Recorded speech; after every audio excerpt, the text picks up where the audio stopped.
ముందట జైనాము లారమ్రాకోడి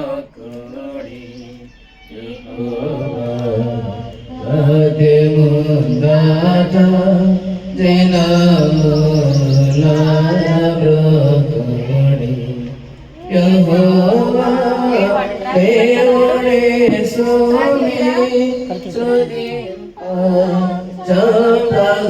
చంపగతాయే సజింపా చంపగతాయే యెహోవా అదెముదాట దినము లారకోడి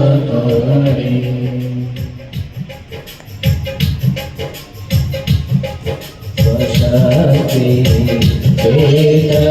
చేతనాయనే మమస జయించేవాడే స్వశక్తి చేతనాయనే మమస జయించేవాడే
ఒకటే అవుతుందంట, రెండైతే రావంట.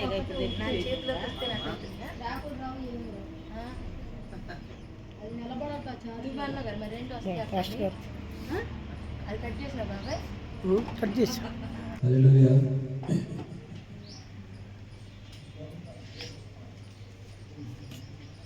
నీవుంటే నాకు చాలు యేసయ్యా, నీ వెంటే నేను ఉంటానేసయ్యా, నీవుంటే నాకు చాలు యేసయ్యా, నీ వెంటే నేను ఉంటానేసయ్యా,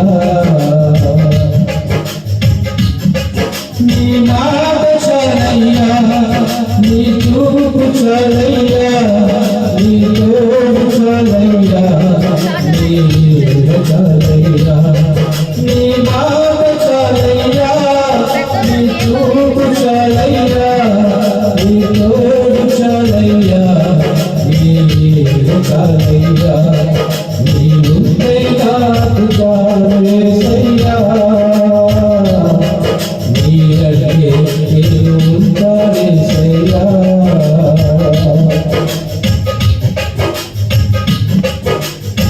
బ్రతుకులా వదిలినా కడలి పాలైనను, అలలు వేసిన ఆశలు అడగాలినా, బ్రతుకులా వదిలినా కడలి పాలైనను,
చాలయ్యా నీవుంటే నాకు చాలు యేసయ్యా నీవే ఉంటాను యేసయ్యా నీవుంటే నాకు చాలు యేసయ్యా నీవే ఉంటాను యేసయ్యా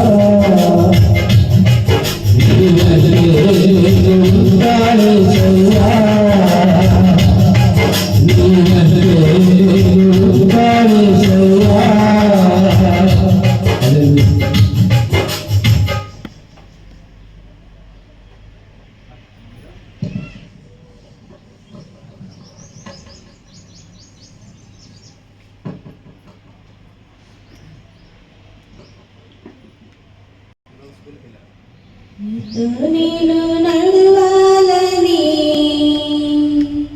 నీతో కలిసి ఉండాలని నీతో నేను నడవాలని నీతో కలిసి ఉండాలని ఆశయా ఆశయా ఓ యేసయ్యా నీవే చాలయ్యా ఆశయా ఆశయా ఓ యేసయ్యా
బలపరుచువాడవు పడిపోయిన చోటే నిలబెట్టువాడవు గనపరుచువాడవు హెచ్చించువాడవు మా పక్షము నిలిచి జయమిచ్చువాడవు స్థిరపరచువాడవు బలపరచువాడవు పడిపోయిన చోటే నిలబెట్టువాడవు ఘనపరచువాడవు హెచ్చించువాడవు మా పక్షము నిలిచి జయమిచ్చువాడవు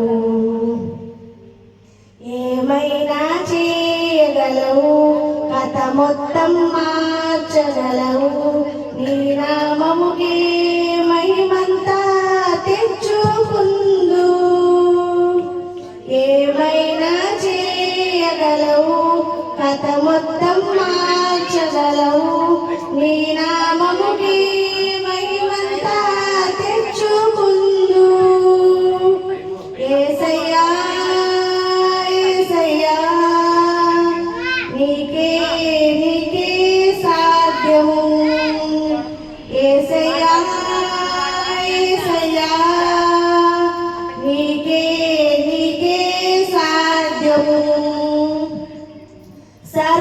సర్వకృపానిధి మా పరమ కుమ్మరి నీ చేతిలోనే మా జీవమున్నది సర్వకృపానిధి మా పరమ కుమ్మరి నీ చేతిలోనే మా జీవమున్నది మా దేవా నీ ఆలోచనలన్నీ ఎంతో గొప్పవి మా ఊహకు మించిన కార్యములెన్నో జరిగించుచున్నవి మా దేవా నీ ఆలోచనలన్నీ ఎంతో గొప్పవి మా ఊహకు మించిన కార్యములెన్నో జరిగించుచున్నవి ఏమైనా చేయగలవు కథ మొత్తం మార్చగలవు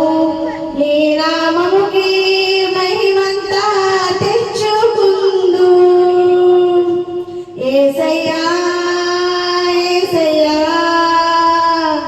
నీకే నీకే సాధ్యము నీ ఆజ్ఞ లేనిదే ఏదైనా జరుగునా నీ కంచె దాటగా శత్రుకు సాధ్యమా నీ ఆజ్ఞ లేనిదే ఏదైనా జరుగునా నీ కంచె దాటగా శత్రుకు సాధ్యమా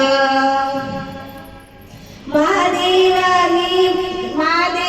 నీవు మా తోడుంటే అంతే చాలును అపవాది తలిచిన కీడులన్నీ మేలైపోను మా దేవా నీవే మా తోడుంటే అంతే చాలును అపవాది తలిచిన కీడులన్నీ మేలైపోను ఏమైనా చేయగలవు కథ మొత్తం మార్చగలవు నీ నామముకే మహిమంతా తెచ్చుకుందు యేసయ్యా యేసయ్యా నీకే నీకే సాధ్యము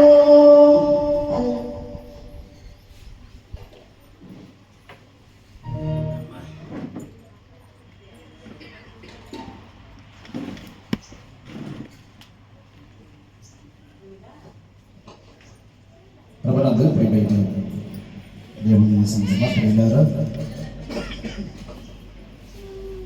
సమయంలోని అందరూ కూడా పైకి లేచి నిలబడితే కృతజ్ఞతని ప్రారంభించుకుంది తండ్రి కుమార శుద్ధాత్మకన తగ స్తుతి మహిమలు నాట్లు యుగములలోనే చాయించి పాడుదము రక్షణ దుర్గము మన ప్రభువే. తండ్రి యొక్క కుమారుని యొక్క పరిశుద్ధాత్మ యొక్క నామమున ఆమేన్. అందరు కలిసి మాటలు నాతో చెప్పండి. ప్రభువా మమ్మల్ని కనికరింపుము. ప్రభువా మమ్మల్ని కనికరింపు. క్రీస్తు మమ్మల్ని కనికరింపుము. క్రీస్తు మమ్మల్ని కనికరింపు. ప్రభువా మమ్మల్ని కనికరింపుము. ప్రభువా మమ్మల్ని కనికరింపు. అందరూ కలిసి అపోస్తలుల విశ్వాస ప్రమాణం ఒప్పుకుందాము. భూమి ఆకాశములను సృజించి సర్వశక్తుల తండ్రి అయిన దేవుని నమ్ముచున్నాను. ఆయన ఏక కుమారుడు మన ప్రభు అయిన యేసుక్రీస్తు నమ్ముచున్నాను. ఇలా పరిశుద్ధాత్మ వలన గర్భమున ధరింపబడి కన్యక మరియకు పుట్టి పొంతి పిలాతు అధికారం క్రింద శ్రమపడి శిలువ వేయబడి చనిపోయి సమాధి చేయబడినని అదృశ్య లోకములకు దిగినని చనిపోయిన వారిలో నుండి మూడవ దినమున లేచి పరలోకమునకు ఎక్కి సర్వశక్తి గల తండ్రి దేవుని కుడి చేతి వైపున కూర్చుని ఉన్నాడని సజీవులకును మృతులకును తీర్పు చేయటకు అతడి నుండి వచ్చినని నమ్ముచున్నాను. పరిశుద్ధాత్మ నమ్ముచున్నాను. పరిశుద్ధ క్రైస్తవ సంఘముకు పరిశుద్ధుల సహవాసము పాపక్షమాపణలు శరీర పునరుద్ధారములు నిత్య జీవములవని నమ్ముచున్నాను. ఆమేన్. దయచేసి కూర్చునండి. ప్రభువులకు దేవుని సంగమ ప్రియులారా, ప్రత్యేకమైనటువంటి ఈ కార్యక్రమం కొరకై ఏర్పాటు చేయబడిన పరిశుద్ధ గ్రంథం నుండి దైవాలయము కీర్తన గ్రంథము 90వ సంకీర్తన 1 నుండి 10 వచనాల వరకు చదువుకుందాం. 90వ సంకీర్తన 1 నుండి 10 వచనాలు చదువుకుందాం.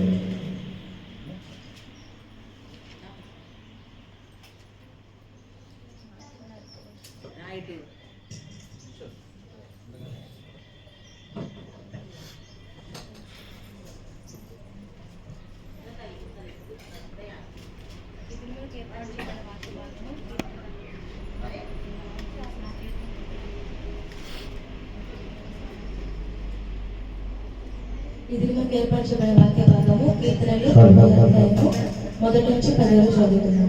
ప్రభువా, తరతరముల నుండి మాకు నివాసస్థలము నీవే. పర్వతములు పుట్టకమునకు భూమిని లోకమును నీవు పుట్టింపకమునకు యుగ యుగములు నీవే దేవుడవు. నీవు మనుషులను మంటిగా మార్చున్నావు. నరులారా తిరిగి రండని నీవు సెలవిచ్చున్నావు. నీ దృష్టికి 1000 సంవత్సరములు గతించిన నిన్నటి వలె ఉన్నవి. రాత్రి అందరి ఒక జామ వలె ఉన్నవి. వరద చేతులైనట్టు నీవు వారిని పారగొట్టి వేయగా వారు నిద్రితులు.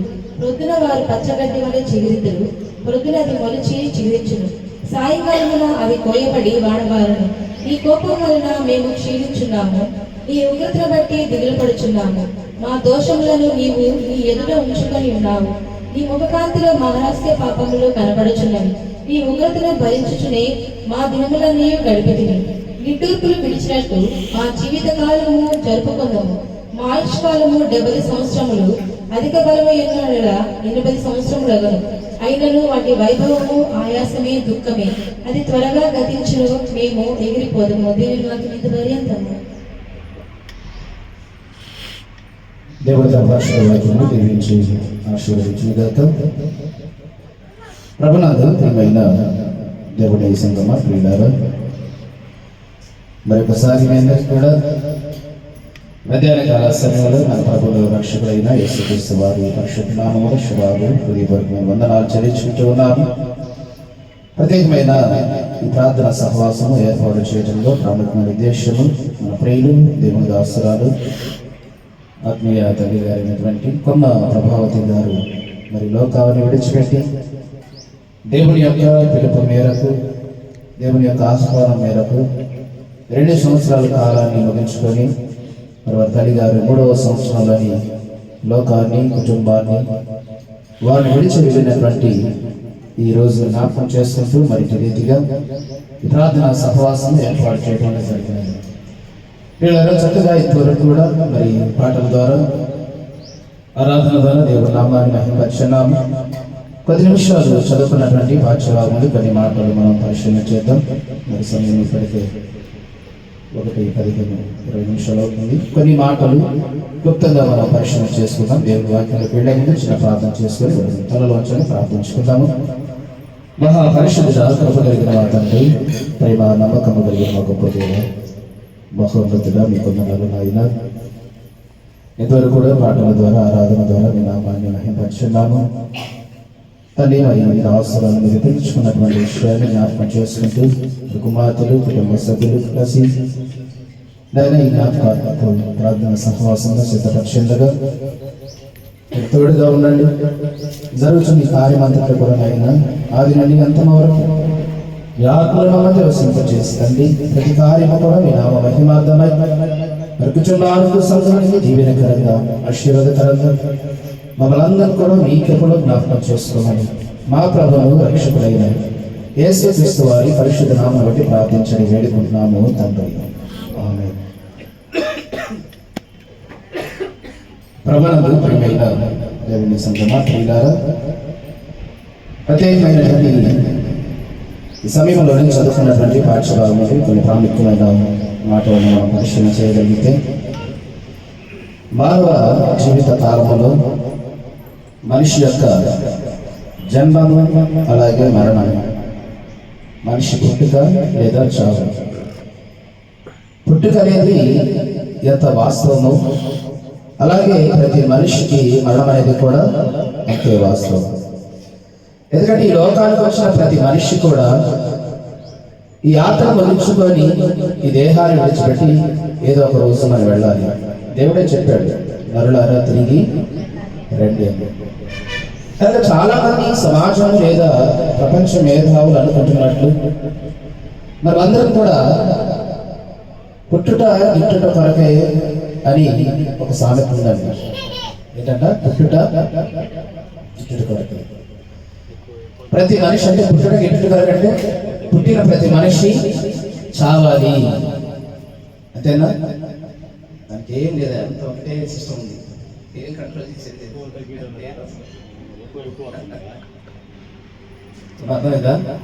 పుట్టుట తెలుసు కదా ఈ సామెత అందరికీ. పుట్టుట గిట్టుట కొరకే అంటే అర్థం ఏంటి? పుట్టిన ప్రతి మనిషి చావాలి, చనిపోవాలి. వాస్తవమే, పుట్టిన ప్రతి మనిషి చనిపోవాలి. కానీ చనిపోవడానికే మనిషిని పుట్టిస్తున్నాడా దేవుడు? మనం ఆలోచన చేయాలి. పుట్టుట గిట్టుట కొరకేనని చెప్పేసి చనిపోవడానికే మనిషిని భూమి మీద పంపిస్తున్నాడు దేవుడు. అలాగైతే ఈ మనిషిని పుట్టడం ఎందుకు, పుట్టించడం ఎందుకు, ఈ భూమి మీదకి పంపించడం ఎందుకు? ప్రతి మనిషి చావడానికే మనిషి భూమి మీదకి దేవుడు పంపిస్తున్నాడంటే ఇక అలాంటప్పుడు ప్రతి మనిషి లోకంలోకి రావాల్సిన అవసరం ఏంటి, పుట్టాల్సిన అవసరం ఏంటి? అది కాదు, ఏదో ఉంది. ఇది క్రైస్తవులు మనం ఆలోచన చేయాలి. ప్రతి మనిషి చావడానికే మనుషులను దేవుడు పుట్టిస్తున్నాడంటే అది కాదు దాని అర్థం. ఏదో కారణం ఉంది. ప్రతి మనిషి పుట్టుక వెనుక ఒక కారణం ఉంది. ప్రతి మనిషి మరణం తర్వాత ఏమైపోతున్నాడు, ఎక్కడికి వెళ్ళిపోతున్నాడు అనే పరిష్కారం ఉంది. ఈ జననము మరణము మధ్య ఉన్నటువంటి కాలాన్ని ఏం చేయాలనేది ప్రతి మనిషి ఆలోచన చేయాలి. మరణం అనేది అందరికి వస్తుంది, అందరూ చనిపోతారు. దేవుని నమ్మినా నమ్మకపోయినా ఈ రక్త మాంసం కూడినటువంటి ఏముంది, లోకానికి వచ్చిన ప్రతి మనిషి ఏదో కూడా చనిపోవాలి. అది కాదు ఎన్నిక జీవితానికి, అది కాదు ఎన్నది, అది కాదు ముగింపు. అంటే పుట్టిన నీవు, పుట్టిన కాలాన్ని దేవుడు నీకు నియమించిన ఆయుష్కాలం భూమి మీద తీరేంత వరకు ఈ మధ్య కాలంలో అనగా జననము మరణము లేదా పుట్టుక చావు, ఈ రెండింటి మధ్య ఒక కాలాన్ని దేవుడు మనకి ఇచ్చాడు. ఆ కాలంలో మనం ఏం చేసి ఈ మరణాన్ని, ఈ జీవితాన్ని ముగించాలి అనేది ప్రతి క్రైస్తవుడు ఆలోచన చేయాలి. ఏదో అందరూ చనిపోతున్నారు, పుడుతున్నారు, మనం కూడా చనిపోతాం ఒక రోజు. ఇవి అందరూ చెప్పే మాటలే కామన్గా. చనిపోయిన దగ్గరికి వెళ్ళమ్మ, దేవుడు పిలుచుకొని వెళ్ళిపోయాడు, ఏదో ఒక రోజు మనం కూడా వెళ్ళిపోతాం, మనం బాధపడకూడదు. అయినా ఈ మాటలు కామన్గా అందరూ చెప్పేవాడు. మరణం తర్వాత అసలు ఎక్కడికి వెళ్ళిపోతుంది, అసలు మరణం తర్వాత ఏం జరగబోతుంది, మరణం తర్వాత ఏం జరగబోతుంది? ప్రసంగి గ్రంథంలో ఎవరైనా చెప్పారు మనకు? మరణం తర్వాత ఏం జరగబోతుందో ఎవరైనా చెప్పారండి? ప్రసంగి గ్రంథము 10వ అధ్యాయం 14 చూడొకసారి. ప్రసంగి గ్రంథము 10వ అధ్యాయం 14వ వచనం. కలగబోనది కలుగబోవున్నది ఏదో మనుషులు ఎరుగక ఏదో మనుషులు ఎరుగక మనుషులు ఎరుగకుండినను బుద్ధిహీనులు విస్తారముగా మాట్లాడుచు నరులు చనిపోయిన తర్వాత ఏమి జరుగునో ఎవరు తెలియచేయరు వారికి. అందరు చెప్పే మాటలు కదండి. వయసు అయిపోయిందమ్మా, దేవుడు అంతవరకు రాశాడు, ఆయుష్కాలం చనిపోయాడు. ఇవి అందరు చెప్పే మాటలే, ఇవి అందరు పలికి మాటలు. మరణం తర్వాత ఏం జరగబోతుంది? మరణం తర్వాత ఏం జరగబోతుందండి? ప్రతి మనిషికి ఇది అర్థం కావాలండి. ప్రాముఖ్యంగా క్రైస్తవులుగా దేవుని కలిగినటువంటి మనకు మరణంతో మన జీవితం ముగింపు అవ్వట్లేదు. మరణంతో మనం మట్టిలోకి వెళ్ళిపోగానే మన చాప్టర్ క్లోజ్ అవ్వట్లేదు. అందుకే అక్కడ ఏమన్నాడు? నరులారా తిరిగి రండి చెబుతూ 9వ కీర్తన 2వ వచనంలో మనుష్యులను మంటికి మార్చుచున్నాడు. మనుషుల్ని కలపట్లేదు. మట్టిలో కలపడం వేరు, మార్పు చెందడం, మార్పు జరుగుతున్నట్టండి. మనుషులను మట్టికి మార్చుతున్నాడంటే మనము పాతి పెట్టబడిన తర్వాత భూమిలో ఏదో జరుగుతుంది. ఈ ఆధారానికి ఏదో జరుగుతుంది. దేహానికి ముగింపని నువ్వు ఎలా అనుకుంటున్నావు? మట్టికి అయిపోయిందని చెప్పేసి నువ్వు ఎలా అనుకుంటున్నావు? ఏదో జరుగుతుందండి. పాతి పెట్టబడిన మనము, మట్టిలో కూర్చోబడినటువంటి మనం, ఈ ఆకారానికి దేహానికి దేవుడు ఏదో చేస్తున్నాడు. అక్కడ అయిపోలేదంట. మట్టిలో పెట్టడంతో నీ చరిత్ర అయిపోలేదు. మట్టికి వెళ్ళినంత మాత్రమే నీ కాలం ముగించలేదు. మరణం అనేది మనిషికి ముగింపు కాదు, మరొక లోకానికి, మరొక బ్రతుకులకి ప్రారంభం అని మనకు అర్థం కావాలి. అందుకన్నా ఇక్కడ మనుషులను మంటికి మార్చుతున్నావు నీవు. నరులారా తిరిగి రండి పిలుస్తూ మనుషులు ఏం చేస్తారంట? మంటికి మారుస్తున్నారంటే పుట్టుక నుండి చావు వరకు హత్య ఉన్న కాలంతో మన బ్రతుకు అయిపోలేదు. మరణం తర్వాత కూడా మట్టిలో పాటినట్టు పెద్ద తర్వాత కూడా ఈ దేహానికి ఏదో జరుగుతుంది అనే విషయం మనకి అక్కడ చక్కగా అర్థమవుతుంది. ఎలా చెప్పగలను ఆ విషయాలంటే కొరింథీ రాసిన పత్రికలో చూడండి ఒకసారి పిల్లరా. కొరింథీ రాసిన పత్రిక 1వ పత్రిక 15వ అధ్యాయము చూడండి. మనకు అర్థం కావడం కోసం దేవుడు ఒక మంచి ప్రాక్టికల్ ఒక సందర్భాన్ని మనకు తెలియజేస్తున్నాడని. కొరింథీ రాసిన 1వ పత్రిక 15వ అధ్యాయము తీసారా 34లో ఒకసారి చూడండి. ఏం రాయబడింది?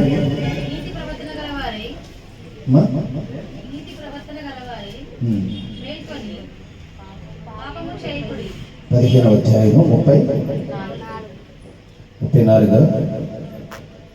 35 చదవమ్మా. 35 నుంచి 36 37.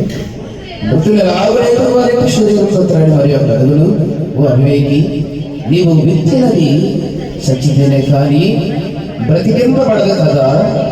నీవు విత్తిన దానిని చూడగా అది గోధుమ గింజైనను సరే, మరి ఏ గింజైనను సరే వట్టి గింజనే విత్తుచున్నావు, కానీ పుట్టబోవు శరీరమును విత్తుటలేదు.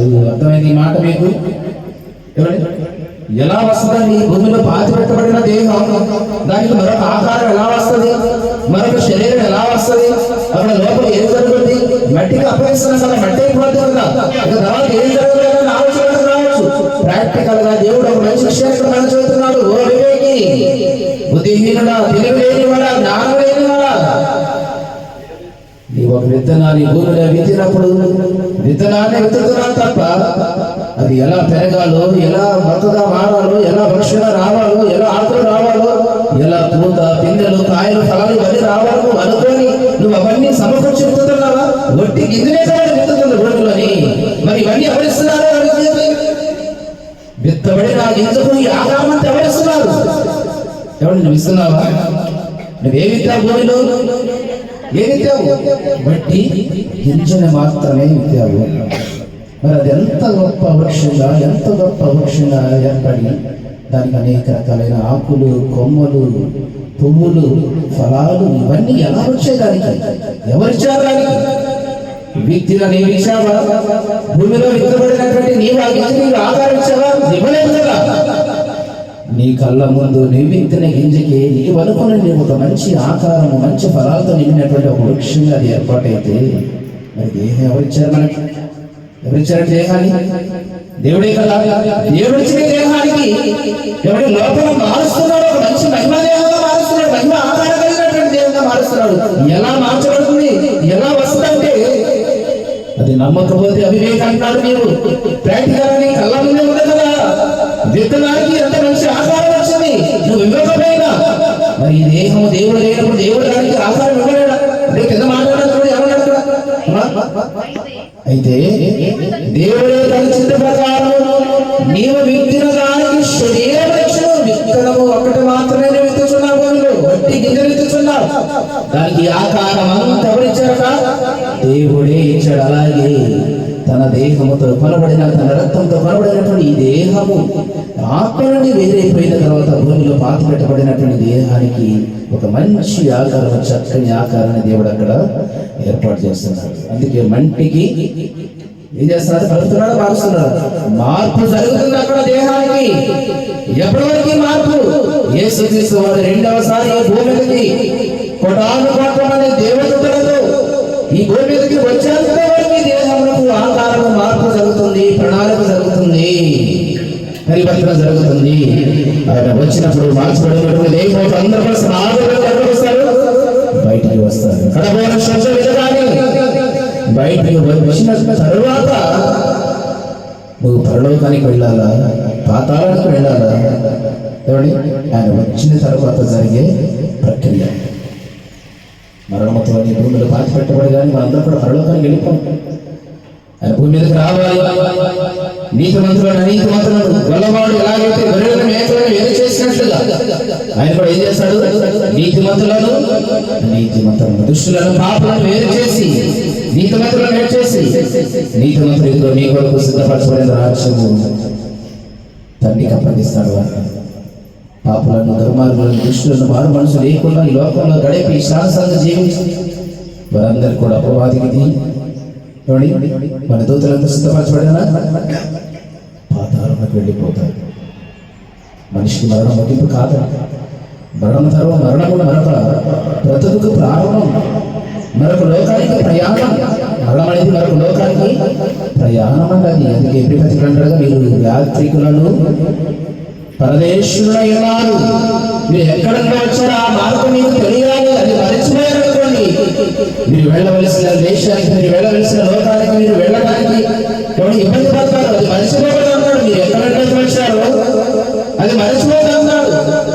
సమాజం ఎప్పుడో మర్చిపోయిన మార్గం, సమాజం ఎప్పుడో వ్యక్తం చేసిన మార్గములు బ్రతికి దినము త్రాగము సుఖించమని ఎవరు చేయబడి కాలంలో ఏ వయసు అనుభవించాలి, సుఖించాలి, స్వీకరించాలని చెప్పేసి మనిషి అనుకొని తను వచ్చిన మార్గాన్ని మరచిపోయి తన జీవిత కాలం అంతా కూడా ఇష్టానుసారంగా బ్రతుకుతూ పాపాలను వెళ్ళిపోతున్నటువంటి మానవ సమాజాన్ని మరొకసారి మేలుకొల్పడం కొరకై తండ్రి దేవుడు తన కుమారుని లోకానికి పంపించి ఏమన్నాడు? నేనే మార్గమును సత్యమును జీవమునై ఉన్నాను, నా ద్వారా తప్ప తండ్రి ఎవరు కూడా. మీరు మార్గాన్ని మర్చిపోయారు, పరలోకానికి వెళ్ళవలసిన మార్గాన్ని మర్చిపోయారు. ఆ మార్గాన్ని తెలియచేయడం కొరకు యేసుక్రీస్తు వారి లోకానికి వచ్చాడు.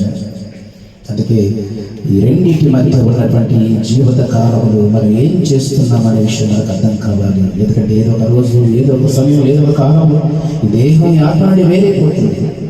వేరైపోయినటువంటి ఆత్మను ఎక్కడికి నడిపించాలనేది ప్రతి క్రైస్తవుడి యొక్క ఆలోచన, ప్రతి క్రైస్తవుడి యొక్క పరిశ్రమైనది.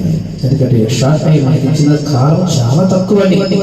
భూమి మీద దేవుడు మనకి ఇచ్చిన ఆయుష్కాలం ఎంత చిన్నదంటే అవును అక్కడ 70 లేక 80 సంవత్సరాలు. ఇంకా యోబు గ్రంథంలో 14వ అధ్యాయంలో 5-6 వచనాలు అయితే ఇంకా చక్కగా రాయబడింది. అక్కడ మనిషి యొక్క ఆయుష్కాలం ఎలా ఉందంటారు? యోబు గ్రంథం 14వ అధ్యాయం 5-6 వచనాలు ఏమంటారు అక్కడ? నరుడు ఆయుష్కాలము పరిమితి కలది, వారి నెలల సంఖ్య నీకు తెలిసే ఉన్నది, మించదాలని వయోపరిమాణము నీ వారికి నియమించినావు. కూలి వారి వలె తమకు నియమింపబడిన దినములు పనిని వారు పని పని పని పని అప్పగించాడు. మనకి ఏమన్నాడు కదా, కూలివాని వలె తమకు నియమించబడిన పనిని వారు ముగించవలసి. అంటే మనందరూ కూడా జననము మరణము మధ్య ఒక బాధ్యత, ఒక పనిని మనకు అప్పగించాడండి. ఏంటంటే బాధ్యత? తండ్రిని గురించి, క్రీస్తుని గురించి, పరిశుద్ధాత్మ గురించి, పాపముల గురించి, పరలోకముల గురించి, పాతాళముల గురించి ఈ నియమించబడిన మధ్య కాలంలో నేను సమాజానికి మీరు దేవుని పని జరిగించాలి, దేవుని గురించి చెప్పాలి, అనేకులకు ఈశ్వరుని నడిపించాలి. అదే దేవుడు మనకి ఇచ్చిన పని. ఏ పని ఇచ్చాడు మనకు? దేవుని గురించి సమాజానికి చెప్పడమే, దేవుని గురించి సమాజానికి ప్రకటించడమే, వారి జీవితాలు ఎలాంటి పరిస్థితుల్లో ఉన్నా వాళ్ళకి తెలియపరచడమే.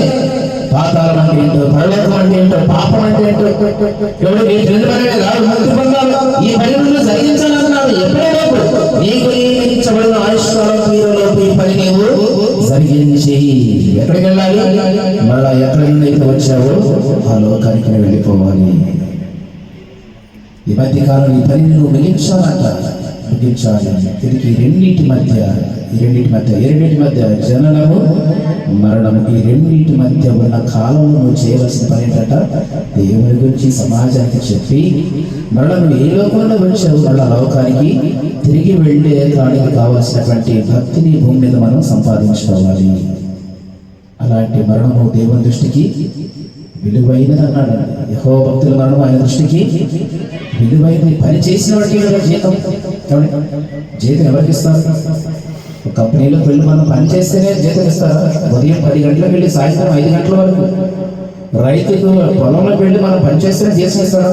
లేక పని చేయకుండా ఇస్తారా? ఇవ్వడు కదా. పని చేస్తేనే నీకు జీతం ఇస్తాడు. అందుకే నువ్వు నీకు ఎందుకు ఈ కాలాన్ని ఇచ్చాడంటే నీకు పని అప్పగించాడు. నువ్వు వెళ్ళాలి లోకానికి, నా గురించి సమాజానికి చెప్పాలి. ఇదిగో నీకు ఒక కాలం ఇస్తున్నాను, ఒక టైం ఇస్తున్నాను. ఈ టైంలో నీవు, నీ కుటుంబం, నీ పిల్లలు, నీ బంధాలు, బంధుత్వాలను, ఈ ఆర్థికపరమైన పరిస్థితులని, చదువులని, ఉద్యోగమైన సమస్య వీటితో కొనసాగించగా వచ్చిన మార్గాన్ని మరచిపోకుండా ఇవ్వబడిన కాలంలో నీ పనిని ముగించుకుని మరలను తిరిగి ఎక్కడ కావాలన్నాడు? తిరిగి నరులారా తిరిగి నా ఎదుక రండి. కాలం ముగిసిన తర్వాత, ఆయుష్కాలం తీరిపోయిన తర్వాత నువ్వు ఎంత ప్రాధేయపడినా ఉపయోగం లేదండి. దేవుడు ఇచ్చిన ఆయుష్కాలంలో మనం ఏంటో, మనం ఎందుకు వచ్చాం, మన పరిస్థితి మనకు అర్థం కావాలి. అందుకే పౌలు గారు అంటాడు పిలుపులు రాసిన 10 పత్రికలోని ఒక మాట మనం చూడగలిగితే, పౌలు గారు ఒక మంచి మాట తెలియజేస్తున్నాడు అక్కడ. పిలుపులకు రాసిన 1వ పత్రిక 21వ అధ్యాయం 21-22 వచనాలు 3. నా మటుకైతే బ్రతుకుడు క్రీస్తే, చావైతే లాభం. అయినను శరీరంతో నేను జీవించుటయే నాకున్న పనికి ఫల సాధనమై ఎన్నడల నేనేమి కోరుకుందును నాకు తోచలేదు. ఈ రెండింటి మధ్యను ఇరుకునబడి ఉన్నాను. నేను విడలపై క్రీస్తు కూడా ఉండవల్ల నాకు ఆశనది, అది నాకు మరి. ఏ రెండింటి మధ్య జననము మరణము, ఈ పుట్టుక చావు, ఈ మధ్య ఉన్న కాలంలో ఏం చేయాలని అర్థం కావట్లేదు. ఆశ అయితే దేవుని ఎదురు వెళ్ళాలి, కానీ శరీరంతో ఉన్నాడంటే అది దేవుని పని చేయడం అంటున్నాడు. అక్కడ అంటున్నాడు, నా మటుకైతే బ్రతుకుడు చేస్తే చావైతే లాభం. అయినను శరీరంతో నేను జీవించుటయే నాకున్న పనికి ఫల సాధన అయ్యేలా నేనేమి కోరుకుంటున్నాను. నాకు నియమించబడిన కాలంలో ఇవ్వబడినటువంటి శరీరం బట్టి, దేహాన్ని బట్టి బ్రతికుంటే దేవుని పని చేయాలి, చనిపోతే దేవుని ఎదుటికి వెళ్ళాలని ఆశ తప్పక రెండోది ఏమీ లేదంటే పౌలు గారు. అందుకన్నాడు బ్రతుకుట క్రీస్తే, చావైతే లాభము. కాబట్టి ఏమన్నాడు కూడా? చావైతే లాభం అన్నాడండి. చావు ద్వారా లాభం ఉంటుందన్న వ్యక్తి అన్నారా భూమి మీద? చావు ద్వారా నాకు లాభం ఉందని, చనిపోతే నాకు లాభం అనేవాళ్ళు అంటే జీవితాన్ని ఈదలేక, జీవితాన్ని సరి చేసుకోలేక, ఈ సమస్యలను తట్టుకోలేక, ఈ ఆటంకాలు ఎదుర్కోలేక, ఈ శోధనలు జయించలేక, వాడికి బ్రతుకు కంటే చచ్చిపోవడం మేలు అనుకునే వాళ్ళు ఉన్నారు. కానీ బ్రతికినే క్రీస్తుగా బ్రతకాలి, ఒకవేళ చనిపోతే దేవుని ఎదుగు వెళ్ళాలని ఆశ ఉన్నారు లేరండి. అలాంటి వాళ్ళు జీవితంలో సమస్యలు ఎదుర్కోలేక, కుటుంబాన్ని బాధించలేక, బిడ్డల వలన, భర్త వలన, భార్య వలన సమస్యలు, అప్పుల బాధలతో ఏమన్నా ఇలాంటి సమస్యలు ఇవన్నీ కూడా తట్టుకోలేక ఈ బ్రతకడం కంటే చనిపోవడం మేలు అనుకునే వాళ్ళు ఉన్నారు తప్ప పౌలులాగా బ్రతికితే క్రీస్తు కొరకే బ్రతకాలి, చనిపోతే దేవుడి దగ్గరికి వెళ్ళాలని ఆశ. అలాంటి ఆశతో ఎవరు లేరండి ఈరోజు. ఇంత పౌలు గారు ఏమన్నాడు అక్కడ? చనిపోతే ఏమన్నాడు? లాభము అంటున్నాడు. చావు లాభం అంటాడు ఆయన. చనిపోతే లాభం అంటున్నాడు. ఎలా వస్తుంది ఆయన? చనిపోయిన వ్యక్తికి లాభం ఎలా వస్తుంది? చనిపోయిన వ్యక్తికి లాభం ఎలా వస్తుంది? మన కుటుంబంలో ఎవరైనా చనిపోతే, ఉద్యోగం చేస్తూ చనిపోయాడు అనుకోండి, ఆయన చనిపోయినందుకు ఆ ఉద్యోగాన్ని ఆ భార్యకు లేదా వారి పిల్లలకు ఇస్తారు. లేదా కంపెనీలో పనిచేస్తూ చనిపోయాడు అనుకోండి, అతనికి రావాల్సినటువంటి అమౌంట్ అంతా అతనికి రావాల్సినటువంటి పిఎఫ్ అమౌంట్ అంతా కూడా తన కుటుంబానికి అందజేస్తారు. అంతేనా? లేదా భర్త చనిపోతే భార్యకి పెన్షన్ వస్తుంది. ఇలా చనిపోయిన వ్యక్తి ద్వారా కుటుంబానికి లేదా వారి రక్త సంబంధాలకు లాభం ఉంది. కానీ పౌలు గారు చనిపోతే నాకు లాభం అంటున్నారు. అర్థమైంది ఈ మాట? చనిపోయిన వ్యక్తి ద్వారా కుటుంబానికి బెనిఫిట్స్, వారికి లాభాలు ఉన్నాయి, ఎన్నో మేళ్ళు ఉన్నాయి.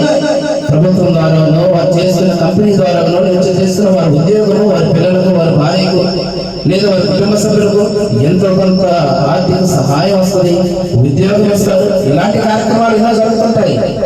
రీసెంట్ మన జరిగిన కదా కడపలో ఒక సెక్యూరిటీ గార్డ్ కదా శ్రీరామ శోభయాత్ర, దాంట్లో టపాసులు పేలుస్తూ అతను కడుపులోకి వెళ్ళి ఇవన్నీ బయటకు వచ్చేసి చనిపోయాడు. 1-2 రోజులు హాస్పిటల్లో ఉండి సెక్యూరిటీ గార్డ్ ఒక శాసనం అంటాడు.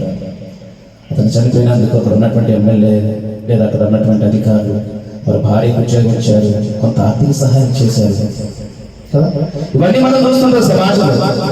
కానీ ఇక్కడ పౌలు మాట ఏంటంటే బ్రతుకుట క్రీస్తే, చావైతే లాభం అన్నాడు. ఏమర్థమైంది పౌలు గారికి? బ్రతుకుగా చావు ద్వారా నాకు లాభం వస్తుందనే విషయం పౌలు గారికి ఎలా అర్థమైంది? ఎవరు చెప్పారన్నమాట? ఎవరు చెప్పారన్నమాట? యేసుక్రీస్తు వారు మాట్లాడారు కదా. యోహాను సువార్త 6వ అధ్యాయము 63వ వచనం ఏమంటాడు? యోహాను సువార్త 6వ అధ్యాయము 63వ వచనం ఏమంటాడు అక్కడ? 63వ వచనం అమ్మా, ఇది ఆత్మయే జీవింప చేయుచున్నది, శరీరము కేవలము నిష్ప్రయోజనం. శరీరము కేవలం ఆత్మయే జీవింప చేయుచున్నది.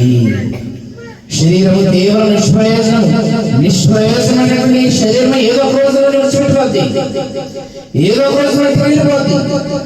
ఇంతవరకు ఈ శరీరం ఉన్నటువంటి ఆత్మనే నేను, ఇది విడిచి వెళ్ళిన తర్వాత నేను ఎక్కడికి వెళ్ళాలి? దీనికి చావు లేదు. ఆత్మ చావు ఉందా? ఆత్మ చావు లేదండి. ఎందుకంటే దేవుడు ఆత్మ ఏనాడు కనుక ఆత్మకు చావు లేదు. ఉంటే పరలోకంలో ఉండాలి, లేకపోతే పాతాళంలో ఏదో ఒక చోట ఉండాలి తప్ప, ఏదో ఒక చోట తప్ప అది అంతమైపోదు కాదు, ముగింపు కాదు, దానికి ముగింపు కాదు. అయినా పరలోకం ఉంది, పాతాళం ఉందని మనకి ఎలా తెలుసండి? ఎవరు చెప్తున్నారు? ఎవరైనా వెళ్ళొచ్చిన వారు ఉన్నారా? అలాంటి వారు ఎవరంటే వారి మాట బట్టి వారు నమ్మొచ్చు అనుకోవచ్చు. ఎవరు లేదు కదా అలాంటి వారు. మరి ఎలా నమ్మాలి? పరలోకం ఉందని మనం ఎలా నమ్మాలి? పాతాళం ఉందని మనం ఎలా నమ్మాలి?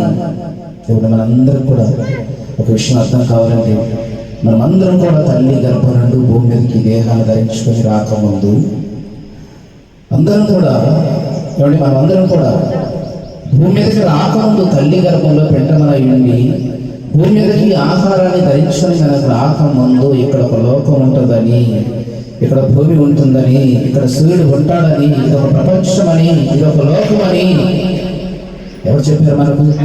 చెప్పారు ఎవరైనా? ఈ లోకానికి రాకముందు మనకి ఎవరైనా చెప్పారు ఇక్కడ ఒక లోకం ఉంటుందని, ఇక్కడ ఒక ప్రపంచం ఉంటుందని, ఇక్కడ సూర్యుడు ఉంటాడు, భూమి ఉంటుంది, చంద్రుడు ఉంటాడు, ఇంతమంది ప్రజలు ఉంటారు, ఈ దేశాలు ఉంటారు. ఇవన్నీ కూడా మనకు ఎవరు చెప్పారు? రాకముందు తెలియదు మనకు. మరి ఎలా తెలిసింది నీకు? భూమి మీదకి వచ్చిన తర్వాత, పుట్టిన తర్వాత నువ్వు తెలుసుకున్నావు ఇక్కడ ఒక లోకం ఉందని. పుట్టిన తర్వాత ఇక్కడ ఒక లోకం ఉన్న విషయం నీకు అర్థమైంది. మరి పరలోకం కానీ పాతాళం కానీ ఉన్నదనే విషయం నీకు ఎప్పుడు అర్థమైందంటే ఈ లోకాన్ని విడిచిన మరుక్షణంలోనే పుట్టాక తెలుసుకున్నావు ఇక్కడ లోకం ఉందని.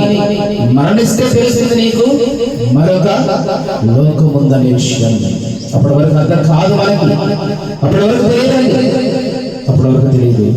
ఇది తెలుసుకున్న పౌలు గారు అంటున్నాడు, బ్రతుకుట క్రీస్తే, చావైతే లాభము. ఇది తెలుసుకున్న పౌలు గారు ఈ లోకం వ్యర్థం అనుకున్నాడు, ఈ జీవితం వ్యర్థం అనుకున్నాడు, బ్రతికితే తీసుకొని బ్రతకాలనుకున్నాడు, ఈ 20-70 సంవత్సరాలు సుఖభోగాల కొరకు మనం బ్రతకకూడదు అనుకున్నాడు.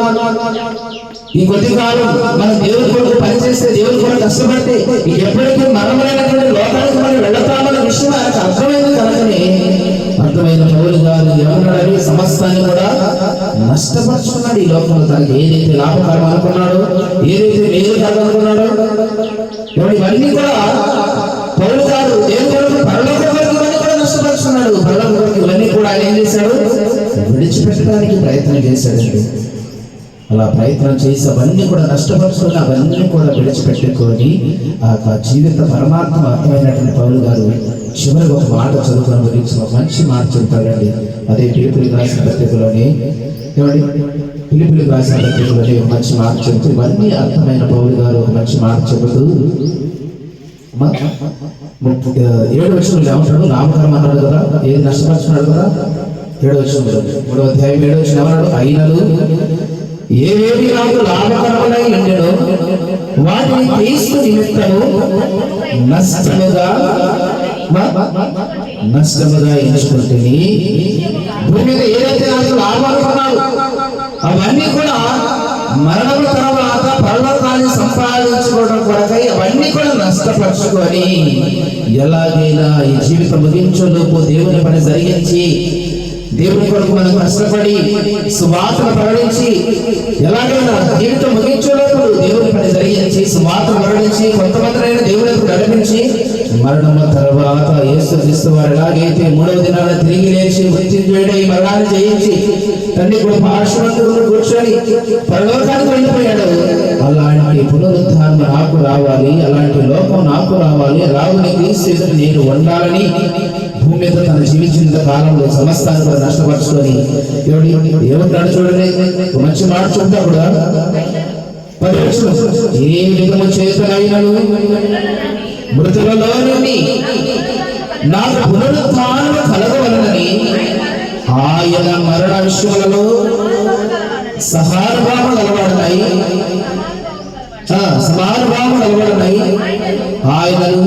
ఆయన పునరుద్ధానము వలనను ఎరుగు నిమిత్తము ఆయన శ్రమలలో పాలు వాడక ఎండుగో ఎరుగు నిమిత్తము సమస్తమును నష్టపరుచుకొని వాటిని వెంటతో సమానముగా దేని కొరకంటే ఇవన్నీ కూడా ఎందుకు నష్టపరుచుకున్నాడు?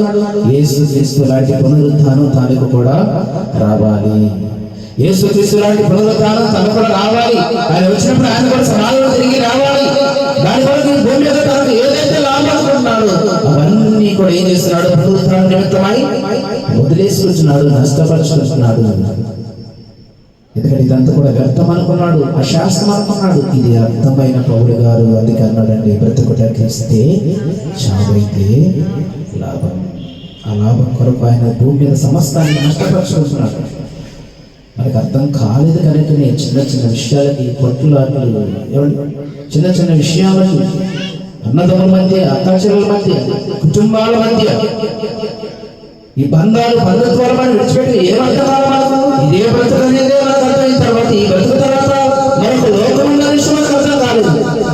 అలా అర్థం కాలేదు. ఇదే శాస్త్రం అనుకున్నాడు, ఈ బంధాలు నిరంతరం ఉంటాయనుకున్నాడు, ఇవే మనకు నిరంతరం మనకు వస్తాయి అనుకున్నావు. అందుకే నీకు దేవుడు ఏమిటో పరలోకం అంటే నీకు అర్థం కాలేదు కనుక వీటి మీద ప్రాకులాడుతున్నావు, వీటి వరకే బ్రతుకుతున్నావు. ఇవే నీకు సర్వస్వం అనుకుంటున్నావు, ఇవే శాస్త్రం అనుకుంటున్నావు. ఇది శాస్త్రం కాదు, ఇది వ్యర్థం అని తెలుసుకున్న పౌలు గారేమో బ్రతుకుట క్రీస్తే, చావైతే లాభము. నిజంగా ప్రియులారా, ఈ మాటలు చెప్పిన తర్వాత ఈ సందేశాన్ని పౌలు గారు వారికి వినిపించిన తర్వాత కొరింథీ సంఘం అంతా కూడా ఒక మంచి నిర్ణయం తీసుకొని అక్కడ ఇక దేవుని కొరకే బ్రతకాలి. మనం కూడా దేవుని కొరకే చనిపోవాలి, చనిపోతే దేవుని కొరకే చనిపోవాలి, బ్రతికితే క్రీస్తు కొరకే మనం కూడా బ్రతకాలి. పౌలు గారు చెప్పిన సందేశాన్ని విని వారి జీవితాలు మార్చుకొని పరలోకంలో వారు కూడా స్థానం సంపాదించుకోవడం కొరకు వారందరూ కూడా ఒక మంచి తీర్మానం చేసుకుని ఒక మంచి మాట చెప్పారండి. అదే కొరింథీ రాసిన చివరి మాట వివరించుకుందాం. కొరింథీ రాసిన మొదటి పత్రికలోని 15వ అధ్యాయంలోని సారీ, 2వ పత్రిక, 2వ కొరింథీయులకు రాసిన పత్రిక 15వ అధ్యాయంలోని 15 మొదటి అధ్యాయం, మొదటి కొరింథీయులకు అనుకుంటాం, మార్చడం 5వ అధ్యాయం, కొరింథీయులకు రాసిన మొదటి పత్రిక 5వ అధ్యాయం, కొరింథీయులకు రాసిన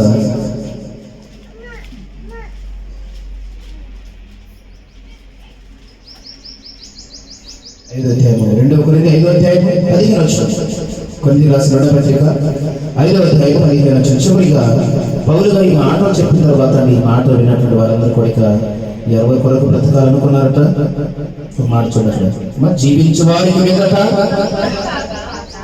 తమ కొరకు కాక తమ నిమిత్తము మృతి పొంది తిరిగి లేచిన వారి కొరకే జీవించుటకు ఆయన అందరి కొరకు మృతి పొందినని నిశ్చయించుకొనుచున్నాము.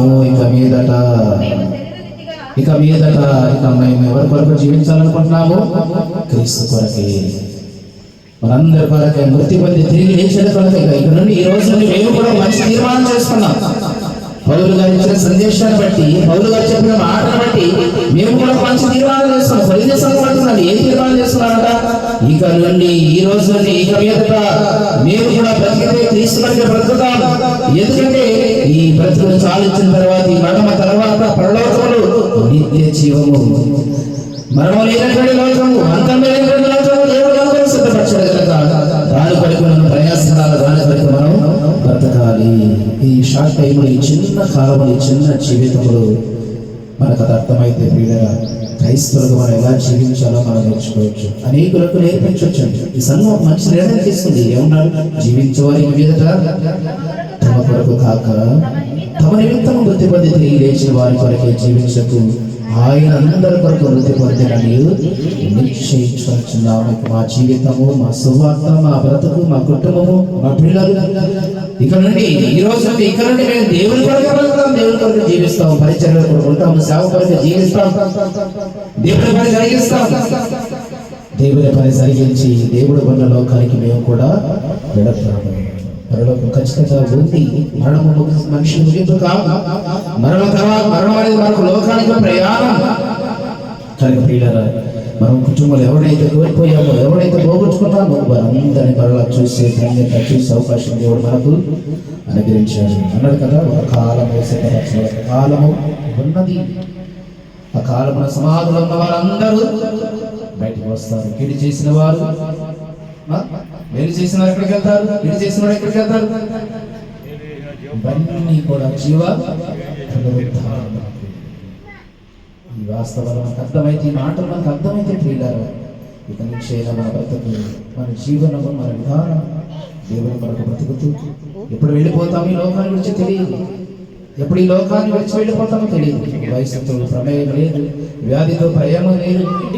కాబట్టి ఏ క్షణమైన, ఏ కాలమైన అనుకోని రీతులు, అనుకోని సమయంలో ఈ దేహం నుండి ఎప్పుడైనా ఈ లోకాన్ని విడిచి వెళ్ళిపోవచ్చు. ఆత్మ వేరైపోవచ్చు.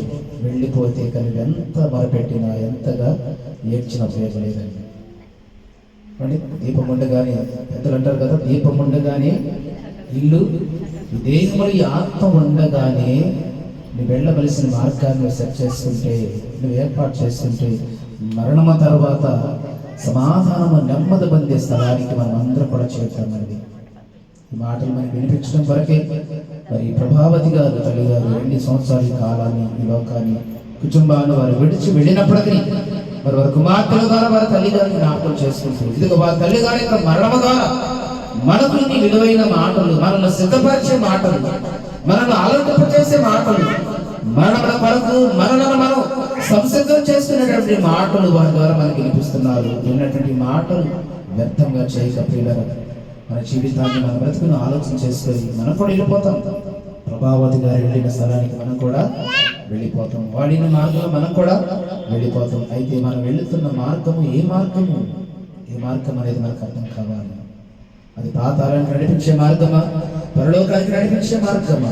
ఈ విషయం మనకు అర్థం చేసుకొని చక్కగా మనం కూడా మనకి జీవిత కాలంలో ముగియక ముందే తండ్రితో ఉన్నటువంటి లోకాన్ని, పరలోకాన్ని మనం అందరం కూడా పొందుకోవడానికి ఈ మాటల ద్వారా దేవుడు మనం బలపరచాలని, ఒకరినొకరు ఆదరించుకోవాలని, మరి విడిచి వెళ్ళిన కుటుంబాలకు తల్లిగారు లేనటువంటి ఆ లోటును మరి వాక్యం ద్వారా దేవుడు వారిని భక్తి చేసి వారి జీవితాల్లో మంచి సమాధానము, ఐక్యతను, సంతోషం దయచేసి మరి నిరంతరం కూడా దేవుని పరిచయంలో, సేవలో తల్లి గారి పేరు నిలబెడుతూ చక్కగా పరిచయంలో, సంఘ కార్యక్రమాల్లో సేవలు వర్ధిల్లాలని కోరుకుంటూ ఈ కొద్ది మాటలను ముగిస్తున్నాను. దేవుడు తన పరిశుద్ధ వాక్యమును దీవించి ఆశీర్వదించును గాక. ఆమేన్. మంచిది ప్రియులారా, సమయంలోని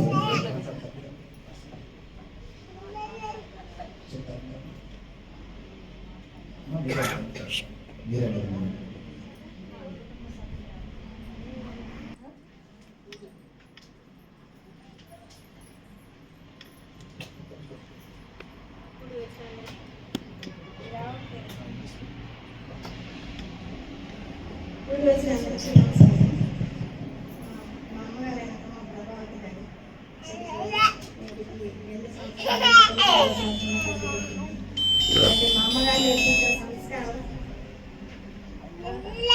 నాపై చూపించే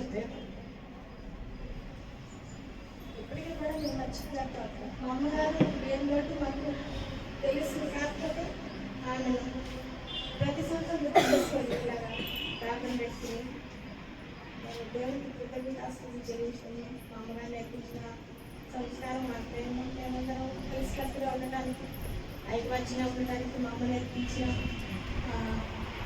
విద్యలు కానీ ఆమె నేర్పించిన సంస్కారం కానీ మాలో అందరినీ కూడా ఒక డాక్టర్ నేర్పిస్తుంది. దీనికంటే కారణం కూడా మా అమ్మ సారీ అమ్మగారు చిన్నప్పటి నుంచి ఎంత ప్రేమగా పెంచారు. అయితే ఆమె ఆ ప్రేమలోనే మాకు శిక్షణ వెళ్ళకపోయినా కానీ లేదంటే కొట్టి తిట్టి కొట్టినా తిట్టినా కూడా దాంట్లో ప్రేమ కనిపిస్తుంది మాకు. ఇప్పటికీ కూడా మా అమ్మని మర్చిపోలేకపోతున్నారంటే ఇలా సంవత్సరం మమ్మల్ని గుర్తు చేసుకుంటూ మేము దేవునికి కృతజ్ఞతాస్తుతులు చెల్లించుకుంటూ ఉన్నాము. అందరూ ఇచ్చేదంటే అమ్మ సంవత్సరానికి వచ్చిన అందరికీ కూడా వందనాలు. భోజనం చేసి అందరూ కూడా అమ్మని జ్ఞాపకం చేసుకొని వెళ్ళాలని అలా చేస్తున్నాం.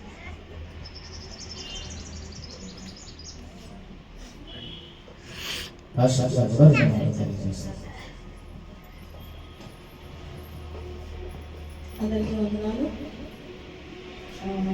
చక్కటి సందేశాన్ని, పుట్టుక, చావు, ఈ రెండు మాత్రమే మనిషి జీవితంలో వాస్తవాలు. పుట్టడము, చావడం, మిగతావన్నీ కూడా అవాస్తవమే. మన జీవితం కానీ, మాట్లాడే మాటలు కానీ, మన ప్రవర్తన కానీ ప్రతిదీ కూడా అవాస్తవమే. ఎందుకంటే ఇవన్నీ కూడా మనము అబద్ధాల్లో బ్రతుకుతూ ఉన్నాము. శారీరంలో అంటే ఈ లోకంలో శరీరంతో మనం బ్రతుకుతూ ఉన్నాం. కాబట్టి ఇవన్నీ కూడా అవాస్తవాలైనవి. కేవలం రెండే, పుట్టుక, చావు.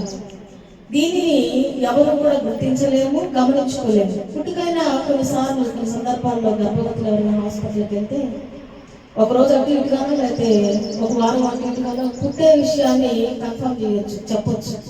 కానీ మరణం అనేది మాత్రం హఠాత్తైనది. అందుకే బైబిల్లో మాటలు మరణం అగోచరమైనది అని, ఎవరికి తెలియనిది, ఎవరికి ఆలోచించండి. అయితే అమ్మమ్మ విషయంలో ఎలా ఉందంటే 2016 సంవత్సరంలో షుగర్ బాగా హైకి వెళ్ళిపోయింది. అసలు ఆ టైంలోనే అనుకున్నాం 2016కే చనిపోయింది అనుకున్నాం. అందరికీ ఫోన్లు చేసేసాం, మా చుట్టాలకి, బంధువులకి అందరికీ ఫోన్లు చేసేసాం. కానీ దేవుడి చిత్తం ఏమైందంటే బ్రతికి మళ్ళా స్వస్థత పోయి ఇంటికి వచ్చింది. ఆ తర్వాత 2016 నుంచి కనీసం వారంలో 2 సార్లు 3 సార్లు హాస్పిటల్ తీసుకెళ్ళేది. షుగర్ హైక్ అని, డౌన్ అయిందని, గ్యాస్ ట్రబుల్ అని, ఇట్లా ప్రతి విషయంలో చిన్నదానికి పెద్దదానికి హాస్పిటల్కి వెళ్తూ ఉండేవాళ్ళం. అలాగే ఒకసారి షుగర్ బాగా డౌన్ అయింది. అంతిరెడ్డి హాస్పిటల్కి వెళ్ళాం 2018 సంవత్సరం. అక్కడికి వెళ్తే ఆయన అమ్మమ్మ ఉన్న పరిస్థితిని చూసి నన్ను పిలిచి లోపలికి 10 రోజుల కంటే ఎక్కువ బ్రతకదేమో అన్నారు. 2018 ఈ మాట, 10 రోజుల కంటే ఎక్కువ బ్రతకలేము, మీకు డబ్బులుంటే లేవు, గుంటూరు ప్రైవేట్ హాస్పిటల్లో చూపించుకోండి, లేదంటే జనరల్ హాస్పిటల్లో తీసుకెళ్ళండి అన్నారు. సరే అనుకుని ఇంటికి వచ్చాము. మందుల వరకు ఇవ్వాలన్నాము. మందుల వరకు కాదమ్మా, మీరు ఖచ్చితంగా ఏమైనా హాస్పిటల్ తీసుకెళ్లాల్సింది, గుంటూరులో జరిపించండి, ఇక్కడ ఎక్కడైనా న్యాయం అవుతామన్నారు. అయినా సరే నేను ముందు ఉపశమనం కోసమన్నా మందులు ఇవ్వండి, ముందు మందులు తీసుకురండి, కొన్ని రోజుల తర్వాత మేము వీలు చూసుకొని తీసుకెళ్తాం హాస్పిటల్కి. వెళ్ళాము, మందులు తీసుకొని వచ్చాము. 2-3 రోజులకి అది కవర్ అయింది, బాగానే ఉంది. మళ్ళీ అదే షుగర్, బీపీ, గ్యాస్ ట్రబుల్ ఇలాంటివి ఉన్నాయి, కానీ బాగానే వస్తుంది.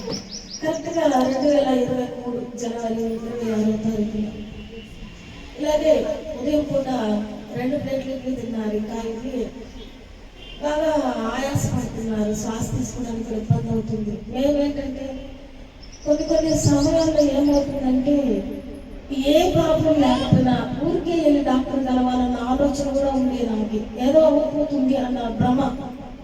అలాగే మమ్మల్ని చాలాసార్లు ఇబ్బంది పెట్టింది కూడా, హాస్పిటల్కి తీసుకెళ్ళండి అని చెప్పేసి. ఏమీ లేకపోయినా అక్కడికైతే బీపీ నార్మల్లోనే ఉండేది, షుగర్ నార్మల్లోనే ఉంది, అన్ని నార్మల్గానే ఉండేది. కానీ ఏమి లేకపోయినా అదొక ఆలాపన కావాలి, ఊరికే తీసుకెళ్ళిపోమని.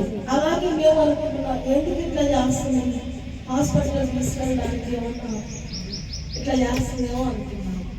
కానీ అక్కడికి వెళ్ళిన తర్వాత సాయంత్రం పూట కావ్య నర్సింహంలో జాయిన్ చేశాము.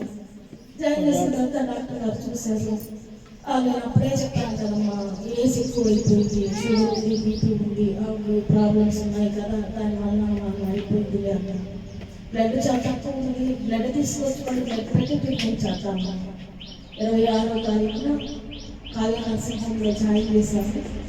27వ తారీఖున 28వ తారీఖు తెల్లవారుజామున చనిపోయాడు. నిజంగా మేము ఊహించలేదు జరగడమే జీవితం. మేము ఊహించలేదు. అంతకుముందు చాలాసార్లు అనుకున్నాను, ఇదే లాస్ట్ రోజు ఇంక ఇప్పుడు చనిపోయితేమో. ఎందుకంటే అప్పుడు అలా అనిపించింది, షుగర్ హైకి వెళ్ళడం, డౌన్ అవ్వడం.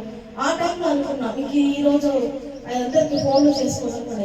కానీ మేము అస్సలు ఊహించలేదు, అసలు అనుకోలేదు ఆమె చనిపోతుందని మేము అసలు అనుకోలేదు. బ్లడ్ పెడితే క్యూర్ అయిపోయింది, బ్లడ్ అస్సలు రావాలి, ఇన్ఫెక్షన్ ఉంది, ఆ యూరిన్ కూడా కరెక్ట్ గానే ఉన్నాయి, అన్ని బాగున్నాయి, బ్లడ్ ఒకటే లేదు. బ్లడ్ తెచ్చుకోవాలంటే బ్లడ్ కూడా తీసుకొచ్చింది బ్యాగ్, అది బ్లడ్ కూడా లేదు. తెల్లవారుజాము టైంలో ఫోన్ చేసింది చనిపోయింది అని. చనిపోయిన నేను ఎప్పటికీ ఎందుకు మర్చిపోలేకపోతున్నాను. చిన్నప్పటి నుంచి మమ్మల్ని పెంచినాను. మా అమ్ముంటే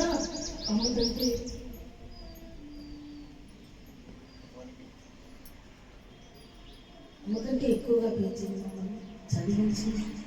ఇట్లా నేను పరిచయం రావడానికి చాలా వరకు అమ్మమ్మ తాతయ్య వాళ్ళు లేకపోతే నాకు ఒక ఈ పరిచయం అలవాటు కాదు, అలా వెళ్ళేదాన్ని కూడా కాదు. చిన్నప్పటి నుంచి గీతలు పాటలు నేర్పించారు, వాళ్ళు పాటలు మా చేత పాటించారు. ప్రతిరోజు సాయంత్రం ప్రార్థన ఇంట్లో ఏర్పాటు చేశారు. ఎన్ని పనులన్నా కూడా ఎక్కడికన్నా వాళ్ళకి 7 గంటలకల్లా ఇంట్లో ప్రార్థన, 7 గంటలకల్లా రావాలి. అన్ని పాటలు అసలు మిగతా బయట పాటలు ఏమి ఒకటి కూడా మాకు తెలిసేది కదా. అన్ని ఆంధ్ర సంస్కృతులు.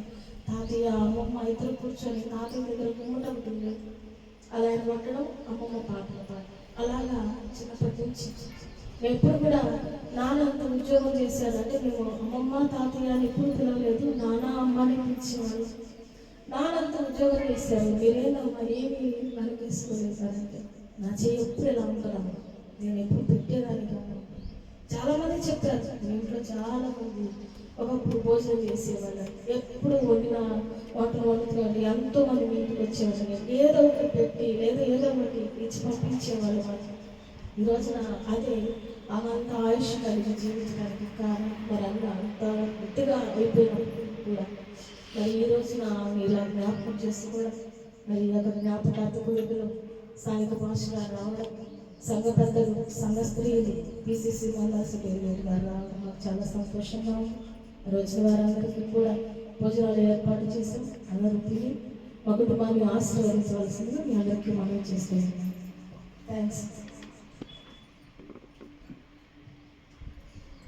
మంచిది, చక్కగా మరి కొత్తూరు మాస్టర్ గారు, కుమార్ గారు, రమణ గారి గురించి, అలాగే వారిని దైవ భక్తి విషయంలో ఎలాగ నడిపించినారు, మరి భక్తి విషయాన్ని నేర్పిస్తూ ప్రార్థన జీవితాన్ని నేర్పిస్తూ ఈ రోజున వారిని సంఘంలో ఒక మంచి సావుకారుగా దేవుడు ఏర్పాటు చేసేసి వారి యొక్క కృషి, వారి ఫలితమే, వారి యొక్క ప్రార్థన అనుభవమే ఈరోజు బిడ్డల్ని ఈ స్థాయిలో నిలబెట్టడానికి కారణమని, మరి అటువంటి లాసురాలు కుటుంబంలో ఒక వ్యక్తిని కోల్పోయినప్పుడు వారి యొక్క బాధను సహనాన్ని మరి వ్యక్తపరుస్తూ చక్కగా వాక్యం ద్వారా వారు మన మధ్య లేకపోయినప్పటికీ వారి మరణము ద్వారా ఎన్నో విలువైన మాటలు మంచి సందేశాన్ని ఈ సంఘానికి కుటుంబానికి అందిస్తూ పరిచయంలో వారిని కూడా పారిభాగం చేస్తున్న ఈ కుటుంబానికి మరొకసారి హృదయపూర్వకమైన వందనాలు చెల్లించుకుంటూ ఉన్నాను. ప్రియుల మంచి మాటలు తెలియజేసినటువంటి మరి ఇందిరా గాయకులు అలాగే పాస్టర్ గారికి ప్రత్యేకించి వందనాలు చెల్లిస్తూ మరి ప్రార్థన పరలో ప్రార్థన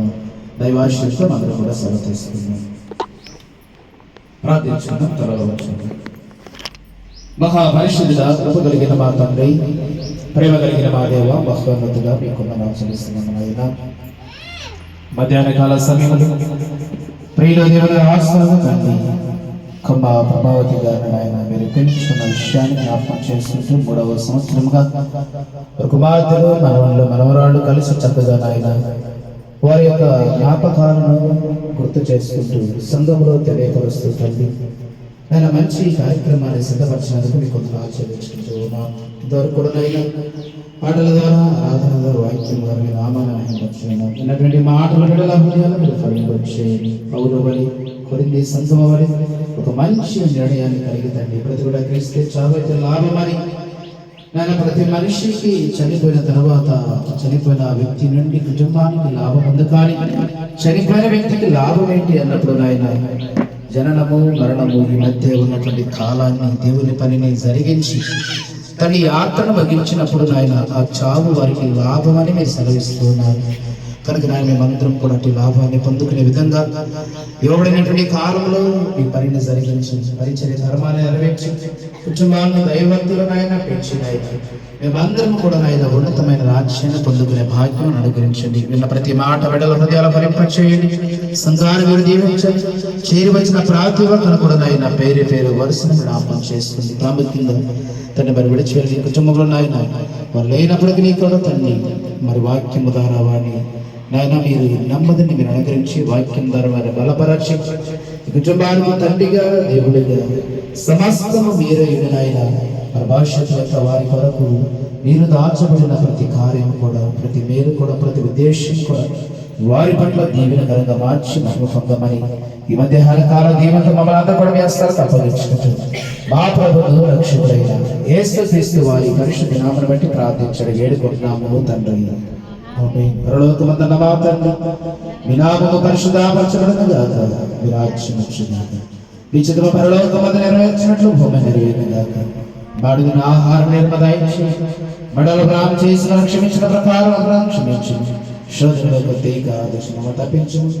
రాజ్యము శక్తియు మహిమయు నిరంతరము కూడా నీవై నావు తండ్రి. ఆమేన్. తండ్రి నా దేవుని ప్రేమయు కుమారుడైన యేసుక్రీస్తు వారి యొక్క కృపయు పరిశుద్ధాత్మ యొక్క సహవాసము చేరి వచ్చిన మీ అందరికీ సంఘానికి మరి విడిచి వెళ్ళినటువంటి కొమ్మ ప్రభావతి గారి యొక్క ఆత్మకును వారి కుమార్తెలకును కుటుంబ సభ్యులకును మనవళ్లకు మనవరాలకు ప్రతి ఒక్కరికి పరిశుద్ధాత్మ దేవుడు వాక్యానుసారమైన నెమ్మది సమాధానం సంతోషము దీర్ఘాయువు జీవితాలు మెండుగా అనుగ్రహించడానికి సహాయం చేసి నడిపించును గాక. ఆమేన్. ఆమేన్. అందరికీ వందనాలయ్యా. అందరికీ వందనాలు. చక్కగా మనందరూ కూడా ప్రేమ సిద్ధపక్షణాలు కనుక అందరూ కూడా ఆదిత్యాన్ని స్వీకరించి వెళ్ళాలని మనం చేస్తూ ఉన్నాం.